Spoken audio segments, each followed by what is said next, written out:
부처님이 하신 말씀 가운데서 가장 좋은 공부법이라는 것은 바로 모든 동물들의 발자국 중에서는 코끼리 발자국이 왕인 것처럼, 가장 뛰어난 것처럼, 가장 크고 뛰어난 것처럼 모든 공부, 여러 가지 공부, 연불이니 참선이니 하여튼 어떤 걸 하더라도 가장 좋은 것은 죽음에 대한 공부라고, 그것이 가장 뛰어나다고 부처님께서 말씀하셨습니다.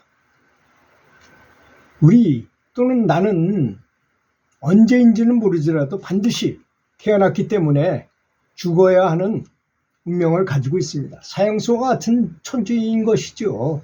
그렇지 않습니까? 누구나 다 사형수인 것입니다. 태어난 사람이라면. 언제가 될지는 듣기는 싫지는 않겠지, 듣기는 좋지는 않겠지만 모든 사람들이 다 언젠가는 죽어야 할 운명에 사형수와 같은 처지에 있는 것은 분명한 사실이 아니겠습니까?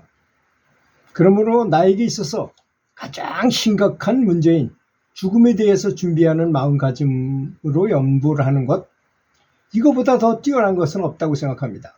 평상시에 그냥 연불하는 거 하고 내가 지금 죽음을 앞두고 과연 생사를 넘어서서 윤회의 고리를 끊고 극락왕생을 할 것이냐, 또는 그보다 더 높은 불국토라도 갈 수 있거나 이럴 수 있는 처지가 되는가 안 되는가, 이걸 판단해보고 이걸 생각한다면 지금 연불하는 것이 얼마나 소중하다는 것을 참 처절하게 깨닫게 될 것이라고 생각하지 않습니까? 사실 죽음을 생각해보면 누구랑 말다툼을 했다거나 또는 재산을 조금 잊어버렸다거나 이런 것이 그렇게 중요하다고 생각들지는 않을 것입니다. 내가 남들보다 더 좋은 차를 타지 못했다, 이런 거, 지위가 더 높지 못했다든지, 남보다 키가 작았다든지, 나보다 더 못생겼다든지, 이런 것 아무것도 아니라는 걸 알게 될 것이라는 것입니다. 가만히 죽음을 앞두고 숙고해 본다면 다 별것 아닌 것, 요런 별것 아닌 것 때문에 감정 싸움이 일어나고 두뇌 속에서는 시커먼 연기 같은 노르아드레날린이라는 호르몬이 분비돼 가지고, 이게 바로 전쟁 호르몬이나 마찬가지잖아요. 전쟁을 일으킬 때 분노하거나 긴장하거나 공포심을 느끼거나 두려움을 느끼거나 이럴 때 생기는 호르몬이잖아요. 이건 맹독성 물질입니다. 이런 것이 이제 두뇌 속에서 분비돼 가지고 뇌를 잠식시켜 버리니까 어떨 때는 눈앞에 보이는 게 없게 되는 거예요. 정말로 사람 뇌가 마비되고 동물 뇌까지 마비되고 이 파충류 뇌만 남아가지고 무슨 일을 하다 보니까 정말 파충류같이 행동하는 사람도 있잖아요. 보면 도저히 사람으로서 어떻게 저렇게 행동하나 하는 행동을 하게 되는 것입니다. 참 불행한 것이죠. 그래서 흑암의 세력이라고 표현하는 것은 성경에 수도 없이 나오잖아요. 흑암의 세력이라고 말하는 것은 멀리 마음 밖에, 내 몸 밖에 있는 것이 아니라 내 마음 속에 있는 것이라는 것입니다.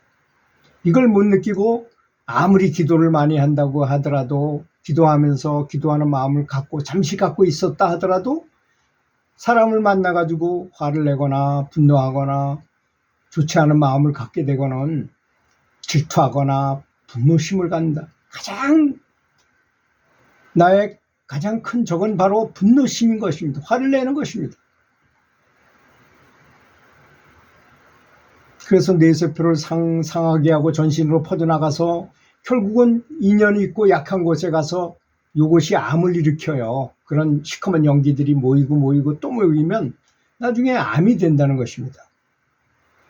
그래서 항상 기도하는 마음으로, 기뻐하는 마음으로, 하나님을 경외하고 부처님을 경외하는, 정말 예경하는 마음으로, 존중하는 마음으로 살아야 연불해야 된다는 것입니다. 오직 죽음을 앞두고 간절하게 연불하는 사람처럼 연불하는 자세야말로 가장 효험이 좋은 연불이 아니겠는가, 이렇게 생각합니다. 내가 처음 연불을 시작했을 때 집중이 잘 안 되고 꾸준히 연불하기가 참 어려웠습니다. 그거는 마치 처음에 자동차 운전하는 거하고 같죠.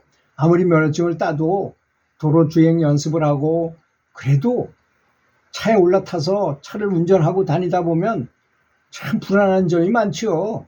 또 어떻게 주차를 할 것인가 걱정도 되고, 차를 끌고 나가긴 나갔는데 어디다 주차하고 어떻게 빼가지고 어떻게 나올 것이냐, 참 고민이죠. 우리 차이가 짐스럽습니다. 연불도 마찬가지입니다. 세상 만사가 다 그렇잖아요. 숙달되거나 거기에 아주 익숙하지 않으면, 습관화되거나 중독되지 않으면 그것이 좋은 효험을 발휘하기는 참 어려운 것입니다. 그래서 연불이 내 인생에서 가장 중요한 소중한 보물을 발견하는 방법이라는 것을 확실히 아는 것은 굉장히 중요합니다. 별의별 방법을 다 써보고 이것저것 참 여러 가지 수행을 해봤지만 연불보다 좋은 것이 없구나. 최종적으로 내가 해야 될 수행법이 바로 이것이구나 해가지고 참 가슴 설레이는 마음으로 감사하면서 연불을 이어가야 될 것이라고 생각합니다. 그런 사람에게 있어서 연불이야말로 정말 그 부처님께서 말씀하신 죽음을 생각하면서 하는 연불, 이런 것이 되지 않겠습니까? 제가 여러 번 말씀드렸지만 똑같은 사람이라, 우리 보통 사람이라 하더라도 사람이 성인들처럼, 깨달은 성인들처럼 오라가 높을 때가 있다고 그랬잖아요. 그것이 바로 장례식에서 매장하는 순간에, 사람을 옛날엔 다 무덤을 파고 매장을 했잖아요. 매장하는 순간에 나는 누구인가, 사람은 왜 죽는가, 죽어서 어디로 갈 것인가, 뭐 내가 죽으면 어떤 현상이 일어날 것인가, 뭐 여러 가지 생각하게 되잖아요. 그때 그 마음이 바로 깨달은 스승처럼 오라가 높아지는 때라는 것입니다. 그럼 우리가 그때를 항상 생각하고 산다면 깨달은 스승같이 나중엔 될 것이 아니겠습니까? 항상 그런 상태를 유지할 수만 있다면. 그래서 부처님께서 죽음을 생각하면서 하는 공부가 가장 좋은 공부다. 참선을 하든 명상을 하든 연불을 하든 비파사나를 하든 어떤 수행을 하든 간에 죽음을 생각하면서, 죽는 순간을 생각하면서, 죽는 순간을 맞이하면 참 여러 가지가 생각이 들 것 같아요. 사람들이 그런답니다. 내가 좋은 차를 타지 못한 걸 후회하고 죽나요? 아니랍니다.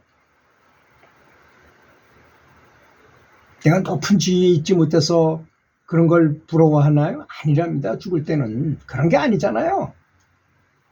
그래서 베토벤 같이 참 많은 수고를 하고 인생의 고난을 많이 겪은 사람은 죽을 때 웃으면서 나에게 빛을 더 달라고, 빛이 필요하다는 걸 이 사람은 아는 거예요. 등급이 아주 굉장히 영적 등급이 높은 사람이었죠.